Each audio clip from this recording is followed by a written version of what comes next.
drink is it? Hey, how the devil are you? Why I order? So, I've got back from the Hi-Fi Bristol show today. Had a really good day there. The journey there and back was horrific, okay? Terrible weather, torrential rain, torrential. Spray coming off the lorries, you couldn't see where you were going. One of my wipers broke. There was roadworks. An hour journey took 2 hours. Oh. Horrendous. But I'm glad I went and I enjoyed the day. Now there were some highs and maybe some little bit lows. It's funny that you go there and you walk into a room with thousands upon thousands of pounds worth of kit. And, well, for me, I'm walking and going, meh. You know, it's like, what? No, that's not, that's all right. It's all right, not bad. Yeah, a bit meh. But here's the thing, is that maybe I've got cheap tastes. I don't know. But I think listening is subjective to the listener, isn't it? So I could think something's fantastic and someone else could think it's blinking awful.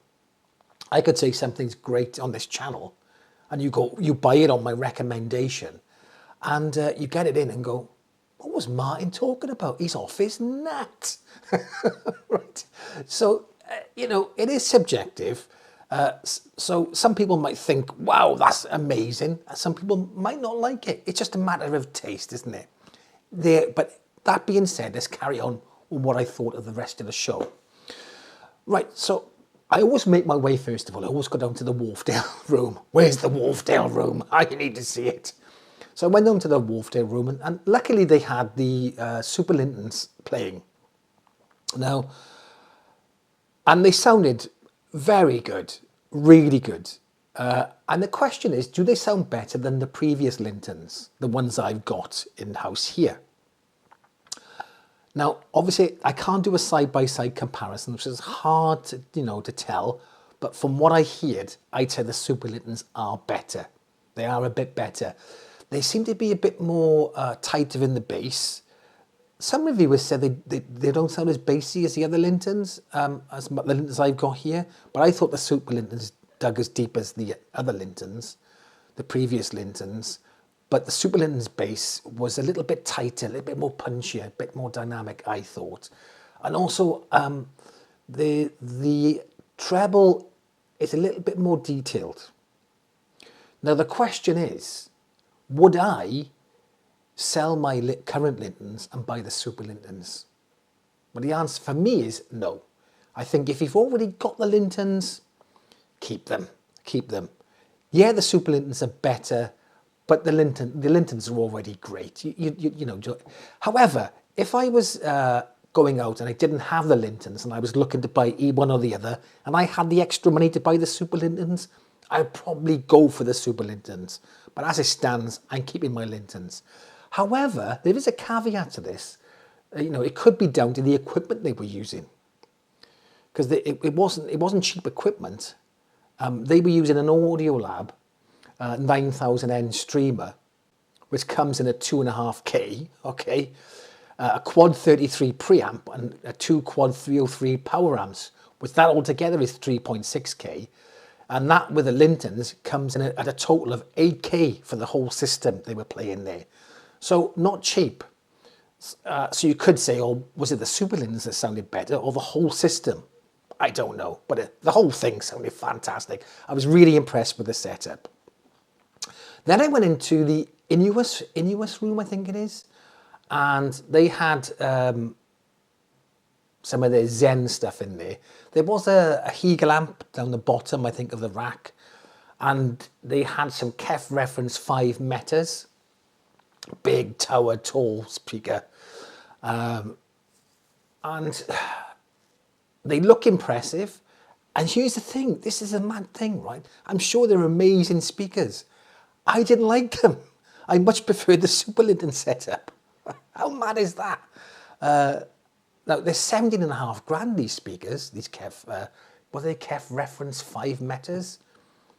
And I thought the Super Lintons and the Audiolab 9000N with the Hegel, with the, what was it, the quad stuff, sounded better So there you go. It's mad, isn't it?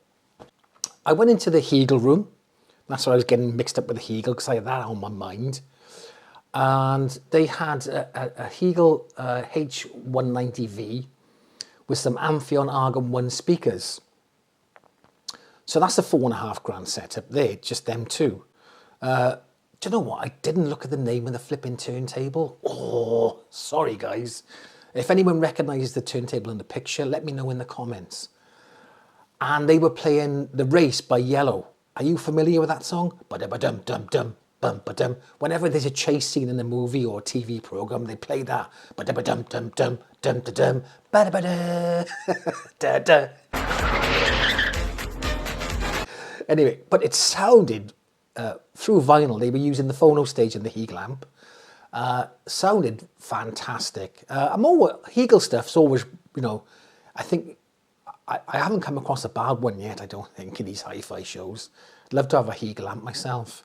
But really impressed with the phono stage on it, the Anthon speakers, the whole setup sounded great. Went into the pro-ject room, and the pro-ject, they had a few turntables out and stuff. But what caught my eye was the Project Colourful Audio System 2. Now that's a mouthful, isn't it? Right.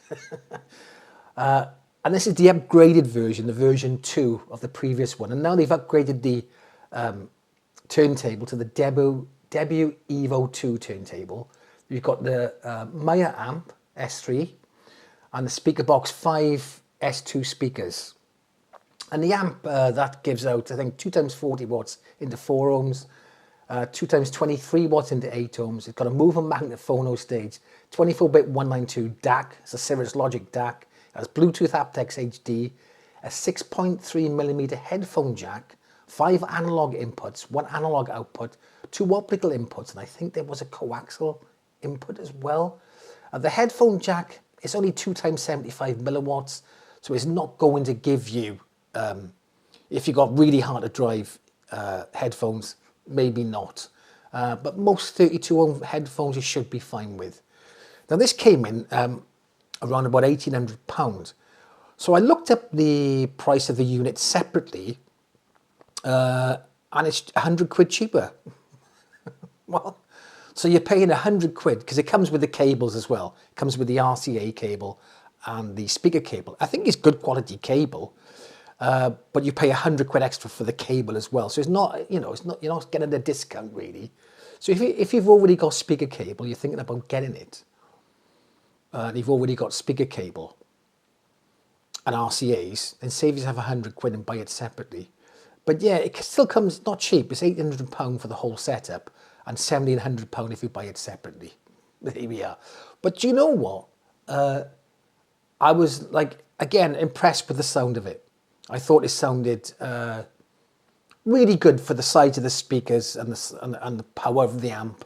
I thought it sounded really nice. Now they can do some jiggery pokery. They could whack the bass right up and go, wow, those little speakers are bassy. You don't know, do you? But it didn't seem to be being overdriven. It was filling the room enough, and it was a decent sized room, probably 6 meters by 4, I think, maybe a bigger or smaller, round about there. And yeah, I was quite impressed with the sound of it, really good. Then I went into the Acoustic Energy room. They had on their new 300 series. I think it was the 309 Mark II, AE 309 Mark IIs. And what they've done with that, they've got it slot ported on the back. I don't know if the original one was slot ported. They've put a new tweeter in, I believe, and they've got some new mid-bass drivers with some paper coconut fibre in there. And I gotta say, I was like, these are good. They're about the size of a DALI Oberon, a DALI Oberon 5, sorry. DALI Oberon 5 for me, I've had DALI Oberon 5s, and I was always impressed with them speakers. I always thought they were a very decent speaker, and they were about the same size. But the amount of bass that was coming out of them was like, whoa, what the flipping heck? That is, that is amazing. And very detailed too. Because sometimes when you try and get a lot of bass out of a speaker, you sacrifice the mids and the highs. Not in this case. the mids were really, really clear. They were playing some acoustic guitar music, and wow, you could hear the movement of the fingers, the strings being plucked. Really, really nice speaker. So that's one to look out for. I think that's going to retail for about £1,200. I think the original ones were under £1,000. Would it be nice if it were under £1,000? But obviously, costs of things go up, don't they? So they have to, put the price of the product up, I suppose. But really impressed with them 309 Mark IIs. So there's something to look out for. Before I left, I thought I'd nip down to the Ruark room, and they had their R410s playing. It's like an all-in-one streaming system. And I have to say, the attention to detail and the just the build of it, the build quality is beautiful. Really, really nice. A really, really good, nice-looking bit of kit. And they sounded lovely. Don't get me wrong, the sound in it is great. However, do I think it's better than a, let's say, a WiiM amp and 2 decent bookshelf speakers? Probably not. I don't think so. Maybe some will disagree.